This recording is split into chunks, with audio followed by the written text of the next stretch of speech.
So hello everyone, welcome back to my channel. So today we shall see what are algebraic structures. Okay, तो इसको पढ़ने से पहले एक हम analogy समझ जाते हैं कि मतलब how we can like see in the real life. Okay, suppose like you are five cousins. Okay, one, two, three, four, five, and you guys are playing some game. Call it like you guys are playing sometimes hide and seek, sometime I spy, which usually is known as I spies. And then thirds like say some tippy top, some any game. So जब हम खेलते हैं तो हमारे पास कुछ rules हैं जो कि सिर्फ इसमें ही काम आएंगे। इसके लिए कुछ अलग रूल्स हैं, इसके लिए कुछ अलग रूल्स हैं। बट जो लोग खेल रहे हैं वो लोग तो सेम ही खेल रहे हैं, वही पांच लोग। ठीक है। सो एल्जेब्रिक स्ट्रक्चर क्या होता है? हमारे पास एक सेट होता है, ये एक सेट है। एंड हमारे पास कुछ ऑपरेशन होता है। ठीक है। तो हो सकता है कि जो स्ट्रक्चर है जी ऐसे लिखते हैं, तो जी कॉमा स्टार लिखते हैं। स्टार क्या होता है? इस पे ऑपरेशन होता है कोई भी, like plus, subtraction, something, division, मतलब कुछ भी। मतलब हम चाहें तो अपने आप से भी डिफाइन कर सकते हैं, ऐसा होता है वो। ठीक है। तो इसको बोलते हैं एल्जेब्रिक स्ट्रक्चर। जरूरी नहीं है एक ऑपरेशन हो, जरूर मतलब दो भी हो सकते हैं, तीन भी हो सकते हैं। Star one, star two, star three, ऐसे लिखते हैं उनको। मतलब जिस सेट पे ऑपरेशन डिफाइन कर रहा है वो सेट का जो भी नोटेशन है, and then the number of operations, इसको बोलते हैं एल्जेब्रिक स्ट्रक्चर। ठीक है। तो जो हमारा ग्रुप्स, रिंग्स जो हम लोग पढ़ते हैं, और फील्ड्स, और वेक्टर स्पेसेस, ये सब क्या है? ये सब एक एल्जेब्राइक स्ट्रक्चर है। सब में मतलब हम सेम सेट जी को ग्रुप भी कह सकते हैं, मतलब रिंग में भी आ जाएगा वही सेम सेट। बस ये ऑपरेशन कभी कभार अलग होगा। ठीक है। जरूरी नहीं है वो ग्रुप रिंग भी बन जाए, ऐसा जरूरी नहीं है। बट मैं एक बस आपको एक आइडिया दे रहा हूँ कि वो मतलब कुछ जब उसमें डिफाइन करेंगे तो वो ग्रुप बन सकता है। कुछ और डिफाइन के बाद वो रिंग भी बन सकता है, फील्ड भी, वेक्टर स्पेस भी, ऐसा हो सकता है। ठीक है। तो ये वीडियो कम से कम आई गेस 20 या 30 मिनट से बीच का होगा। So stay tuned if you want to understand, otherwise it's your choice. Okay. So हमने क्या बोला डेफिनेशन की? जो हमारा एक सेट होता है उस पर हम एक ऑपरेशन डिफाइन करते हैं, उस स्ट्रक्चर को बोलते हैं एल्जेब्रिक स्ट्रक्चर। तो वो ऑपरेशन कैसा है उस पर थोड़ा बात करते हैं। तो वो ऑपरेशन जो है इसको स्टार से डिनोट करते हैं। ठीक है। एंड उसको बोलते हैं क्या? Binary operation. Binary operation. ठीक है। इसका मतलब क्या होता है? जो ये ऑपरेशन होता है, ये हमारा एक जो भी सेट जी है, तो हम हर सेट को हर सेट जी से हम लोग जी क्रॉस जी डिफाइन कर सकते हैं ना। तो जो ये स्टार होता है, ये जी क्रॉस जी इसका डोमेन होता है। मतलब इसके डोमेन में ऑर्डर्ड पेयर टाइप्स के एलिमेंट आते हैं। तो ये जी क्रॉस जी से जी पे डिफाइंड होता है। इसका मतलब क्या होता है? जो स्टार है नेवर लीव्स द सेट। अगर ये स्टार जो है लीव कर देगा सेट को, मतलब ये जी क्रॉस जी के एलिमेंट्स को जी पे मैप नहीं कर रहा है, कहीं और ले जा रहा है, तो वो स्ट्रक्चर ब्रेक कर देगा। तो जो हम बाइनरी ऑपरेशन की जो हम यहाँ की बात कर रहे हैं वो यही ऑपरेशन है स्टार। वो ऐसा ऑपरेशन है जो जी क्रॉस जी के एलिमेंट को जी पे ही मैप करता है। फॉर एग्जाम्पल, अगर हम जी ले लेते हैं 1 2 3 4 5, एंड हम स्टार डिफाइन कर रहे हैं। पहले देखो स्टार का डोमेन क्या है? जी क्रॉस जी। और जी क्रॉस जी में कैसे एलिमेंट्स आते हैं? ए कॉमा बी टाइप के एलिमेंट्स आते हैं जी क्रॉस जी के अंदर। ठीक है। तो मैं यहाँ पे जी क्रॉस जी डिफाइन कर दे रहा हूँ, अगर मतलब समझ में दिक्कत हो रही हो तो। G cross G is what? The set of ordered pairs such that जो पहला एलिमेंट है वो ए और बी दोनों जी से आएंगे। Sorry, a comma b belongs to G. ठीक है। तो इस जी में जो ये सेट जी डिफाइन किया, इसका जी क्रॉस जी कैसे दिखेगा? इसमें 1 कॉमा 1 आएगा, 1 कॉमा 2 आएगा, 1 कॉमा 5 भी आ जाएगा, ऐसे ही 2 कॉमा 1, सो ऑन, बहुत सारे एलिमेंट्स आएंगे इसके अंदर। ठीक है। कितने एलिमेंट होंगे बताना इसके अंदर कमेंट करके। ठीक है। तो हमने क्या किया, हमारे पास एक सेट जी है। ठीक है, हम इस पे एक बाइनरी ऑपरेशन स्टार डिफाइन कर रहे हैं। ठीक है। तो स्टार कैसे डिफाइन कर रहे हैं हम लोग, तो स्टार का डोमेन तो ए कोमा बी टाइप के एलिमेंट्स का है, तो ए स्टार बी। देखो स्टार का डोमेन है ए, मतलब जी क्रॉस जी से जी पे जा रहा है, और यहाँ पर ऑर्डर्ड पेयर्स है, यहाँ पे सिंगल एलिमेंट है। तो इसका मतलब क्या है कि ये दो एलिमेंट्स को ले रहा है और एक सिंगल एलिमेंट प्रोड्यूस कर रहा है। तो हम ए स्टार भी जो डिफाइन कर रहे हैं, वो हम डिफाइन कर सकते हैं 5 माइनस और वी कैन डिफाइन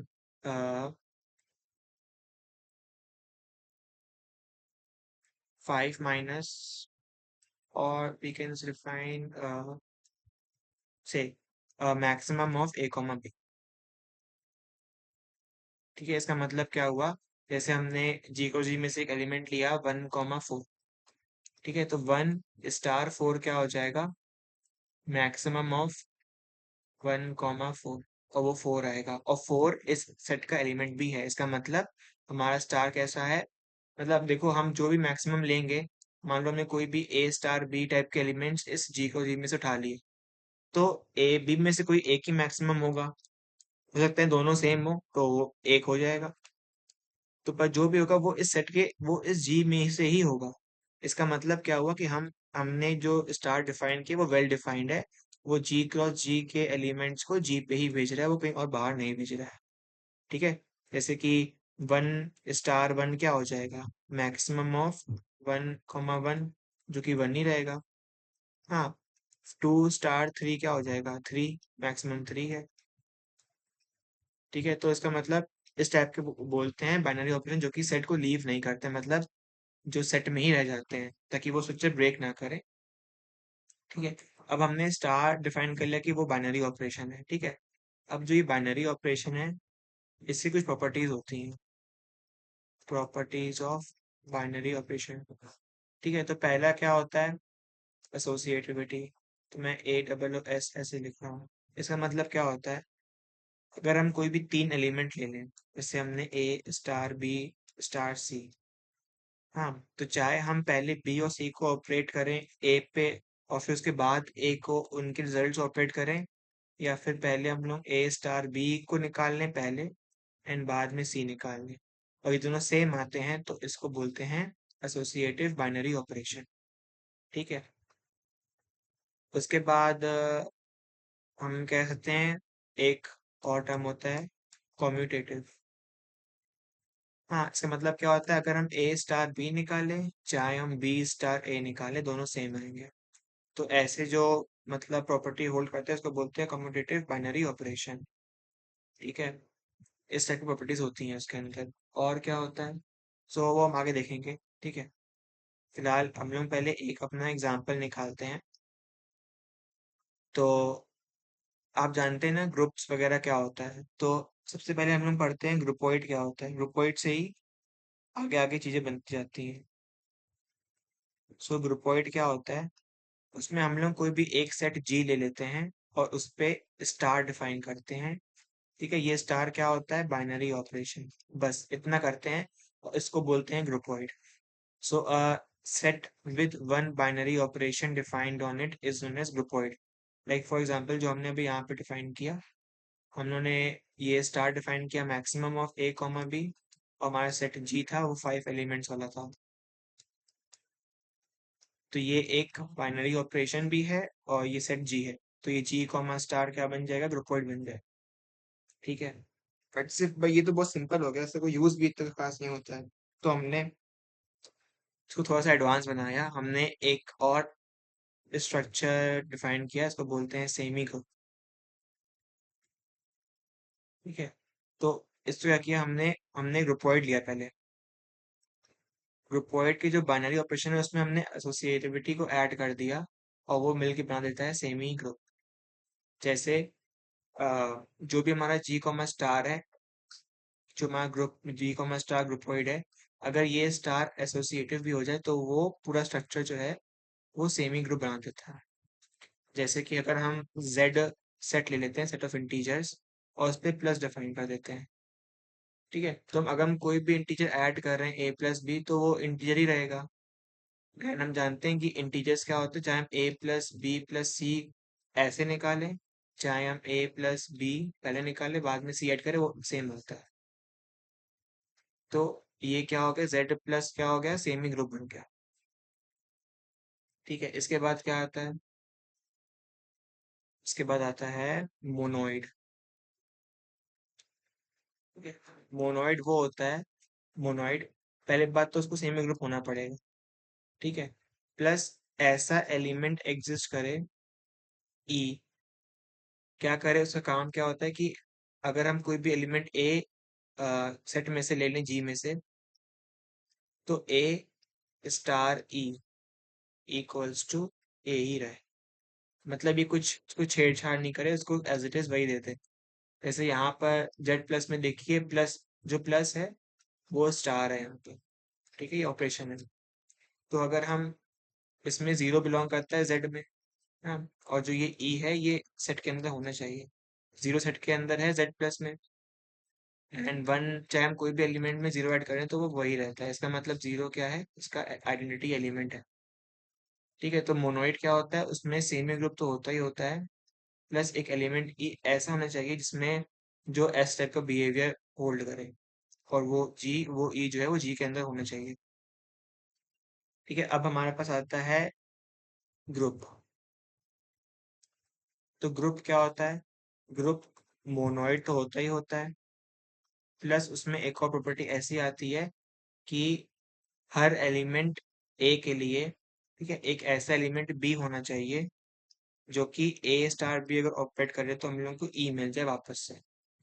तो उस बी को बोलते हैं ए का इनवर्स। मतलब हर एलिमेंट का इनवर्स होना चाहिए।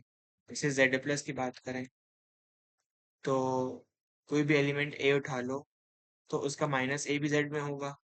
अगर ए जेड में है तो माइनस ए भी जेड में होगा, एंड ए प्लस माइनस ए हमें ई दे देगा।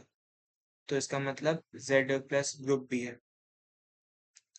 ठीक है, यहाँ पर प्लस की जगह पे मतलब हम चाहें तो इसको ए स्टार माइनस ए भी लिख सकते हैं, और हमने यहाँ पे स्टार प्लस डिफाइन किया है जेड प्लस में, तो वो समझ वहां से अंडरस्टूड हो। तो a star minus a equals to e, मतलब जीरो। तो इसको बोलते हैं ग्रुप। ठीक है, तो ये तो इजी था बहुत। ठीक है, अब इसके बाद अगर हमारे ग्रुप के अंदर, जो हमारा ग्रुप है जो उस पे स्टार डिफाइंड किया हुआ है, अगर ये स्टार कम्यूटेटिव हो जाए, कम्यूटेटिव बाइनरी ऑपरेशन बन जाए, तो ये अबेलियन बन जाएगा, अबेलियन ग्रुप ना। स्टार हमने देखा था, जो बाइनरी ऑपरेशन होता है उसकी प्रॉपर्टीज होती है कम्यूटेटिविटी, इसमें ए स्टार बी और बी स्टार बी स्टार ए अगर सेम आ जाए हर हर ए कॉमा बी बिलोंग्स जी के लिए, तो उसे क्या बोलते हैं, कम्यूटेटिव बाइनरी ऑपरेशन। ओके, सो जेड प्लस में तो ये होल्ड करता है। इसका मतलब जेड प्लस क्या है, एक अबेलियन ग्रुप है, अबेलियन ग्रुप। ठीक है, अब इसके बाद बारी क्या आती है, जैसे हम लोग अगर ग्रुप से बात करें तो ग्रुप्स में एक सेट जी होता है और सिर्फ एक ही ऑपरेशन डिफाइन करते हैं, ओनली वन ऑपरेशन। बट असल मतलब अगर हम इंजीनियरिंग की एप्लीकेशन की बात करें या फिर हम लोग कुछ भी फिजिक्स वगैरह की भी कुछ देखते हैं, तो मतलब हमारा काम एक ऑपरेशन से होता नहीं है, हमें एटलीस्ट टू ऑपरेशन चाहिए ही चाहिए होते हैं। जैसे फॉर एग्जांपल अगर आप पॉलिनोमियल्स की बात करें, तो बहुत सारे एप्लीकेशंस या फिर प्रॉब्लम्स में हम लोग पॉलिनोमियल्स को ऐड भी करते हैं एंड साथ ही साथ मल्टीप्लाई भी करते हैं। जैसे मैट्रिसेस, मैट्रिस में मैट्रिसेस को ऐड भी करते हैं, मैट्रिक्स को मल्टीप्लाई भी करते हैं, पर ग्रुप में तो एक ही ऑपरेशन है। तो हम लोग कैसे क्या करेंगे, तो उसके लिए हम लोग रिंग पढ़ते हैं। ठीक है, उसके लिए हम लोग रिंग पढ़ते हैं। ठीक है, रिंग्स।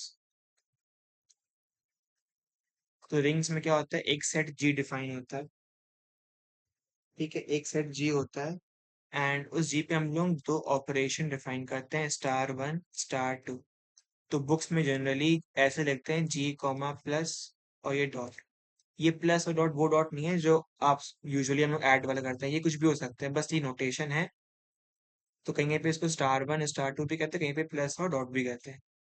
सो रिंग क्या होता है कि जो हमारा सेट जी, इसको रिंग बोलते, पहली बात तो इसको रिंग तब बोलेंगे इफ जो हमारा जी कॉमा स्टार वन मतलब जी कॉमा प्लस अगर अबेलियन ग्रुप हो जाए, एंड जी कॉमा डॉट जो है वो एक सेमी ग्रुप बन जाए। ठीक है, ये तो दो बात हो गई। जैसे फॉर एग्जांपल अगर हम जेड प्लस और डॉट ले लें, जेड प्लस तो हमारा अबेलियन ग्रुप था ही, हमने अभी देखा, एंड जेड कॉमा डॉट हमारा सेमी ग्रुप बन जाए, मतलब कि बाइनरी ऑपरेशन डिफाइन तो है इसके ऊपर ऑब्वियसली, एंड एसोसिएटिव तो है ही है, तो ये तो बन जाएगा इजिली काफी। ठीक है, बट अभी हम लोग एक चीज और मिस कर रहे हैं। हम लोग जैसे कि अब हम लोग को ऐसे चाहिए कि ये प्लस और डॉट साथ में ऑपरेट भी करें, तभी तो हम लोग इसका फायदा उठा पाएंगे। तो रिंग क्या होता है, उनमें ये चीज तो होल्ड करती है, दो प्रॉपर्टीज, और एक प्रॉपर्टी ये भी होल्ड करती है, इसको बोलते हैं डिस्ट्रीब्यूटिव लॉ, कि हम लोग a dot b plus c, या फिर इसको a star two b star one c, ऐसे भी लिख लो चाहे ऐसे लिख लो, कि हम लोग इसको रिंग को ऐसे भी बोल सकते हैं, ऐसे भी बोल सकते हैं। इसकी वैल्यू क्या है, a star two b plus की यहाँ पे star one a star two c, या फिर अगर थोड़ा इजी में समझना हो तो a dot b plus c क्या किसके को आना चाहिए, ए डॉट बी के प्लस ए डॉट सी के। ठीक है, सिमिलरली इसको राइट से भी कर सकते हैं, जैसे कि a plus b equals to c, so ये a dot c plus b dot c. अगर ये और ये प्रॉपर्टी होल्ड करती हैं इसके साथ, तो इसको हम लोग रिंग बोलते हैं, इसको हम लोग क्या बोलते हैं, रिंग बोलते हैं। ठीक है, बट अगर हम रिंग्स की बात करते हैं और हमने अपना सेट ले लिया है, इंटीजर का सेट ले लिया है, ठीक है, उस पर अपने प्लस और डॉट डिफाइन कर रहे हैं, तो ये एक रिंग तो है। बट इस रिंग में अगर हम 5.x=1 मतलब 5x=1 इसकी सोल्यूशन की बात करते, तो वो जो भी सोल्यूशन इसका आएगा वो इस सेट में तो नहीं आएगा, मतलब वो उसके इसको सेट को लीव कर रहा है। ठीक है, तो हमको क्या, हम लोग को मतलब कुछ अपग्रेड करना पड़ेगा ताकि हम इस टाइप के क्वेश्चन, इस टाइप के चीजों को भी इंक्लूड कर पाए। ठीक है, तो हम लोग क्या करते हैं, हम लोग डिफाइन करते हैं फील्ड। ठीक है, फील्ड में क्या होता है, जो हर नॉन जीरो एलिमेंट है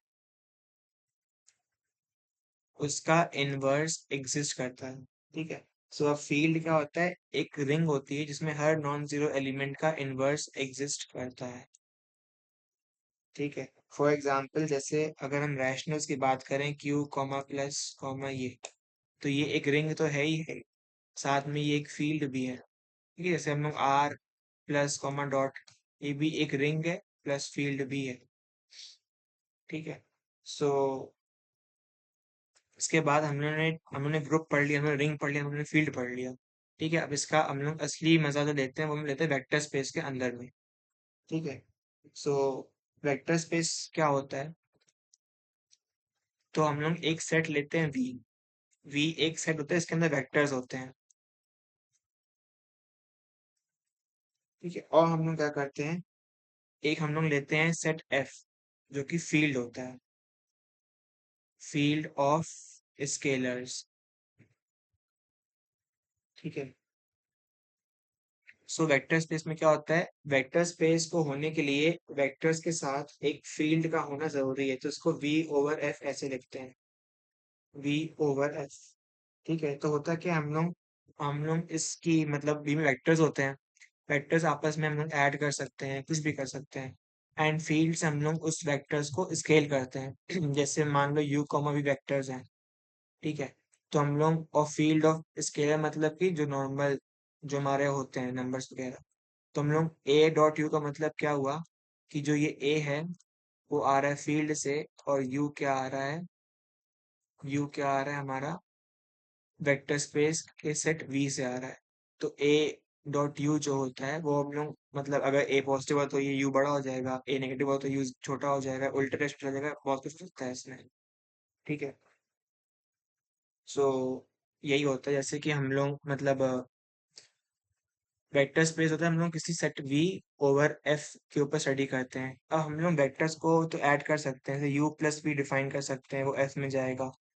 बट हम लोग यू डॉट वी की बात जनरली नहीं करते, हम लोग इसमें ए डॉट यू की बात करते हैं, जहाँ पे ए हमारा फील्ड से आ रहा है एंड ये यू हमारा वेक्टर्स के सेट वी से आ रहा है। ठीक है। तो वेक्टर स्पेस के लिए कंडीशन क्या होती है कि यू प्लस वी जो है वो एफ में जाए, एंड ए डॉट यू जो है वो a u plus v, sorry v में जाएगा, एंड ए डॉट यू भी हमारा वी में जाएगा। ठीक है, बिलोंग करना चाहिए उसको। एंड इसके साथ ही हम लोग कुछ आठ प्रॉपर्टीज और होती हैं, जैसे कि x plus y equals to y plus x, जहाँ पे एक्स कॉमा वाई जो है वो वेक्टर स्पेस के सेट वी से आते हैं। ठीक है। X plus y plus z, मतलब ये एसोसिएटिव होना चाहिए। ये सब वेक्टर्स हैं, स्केलर्स नहीं है, ये सब वी से आ रहे हैं। ठीक है। एंड एक ऐसा एलिमेंट होना चाहिए कि ए प्लस जो है ई, वो ए ही रहे, जहाँ सॉरी इसको एक्स लिख देते हैं, x plus e equals to x ही रहे, and x plus y equals to e. इस टाइप की चीजें होती हैं, आठ प्रॉपर्टीज। सो चार हमारी जो है वो वेक्टर्स के अंदर होती हैं, वी कॉमा प्लस के अंदर होती हैं। वी कॉमा प्लस मतलब वही फिर से ये एक बाइनरी ऑपरेशन ही है, स्टार या प्लस लिखो जो भी लिख लो। हाँ, एंड चार हमारी फील्ड वाली ऑपरेशंस वाली होती हैं, जो हमने अभी पहले देखी थी। ठीक है। तो इनकी हेल्प से वेक्टर स्पेस बनता है। मतलब सिर्फ यही है कि वेक्टर स्पेस में एक सेट वी लेते हैं, एक सेट एफ लेते हैं। वी के अंदर वेक्टर्स आते हैं, एफ के अंदर स्केलर्स आते हैं, जिनसे हम वेक्टर्स को इस शिफ्ट या फिर स्केल कर सकते हैं। ओके। सो यही सब था वेक्टर्स वगैरह। अगर कुछ समझ में आया हो तो इट्स गुड। Thank you.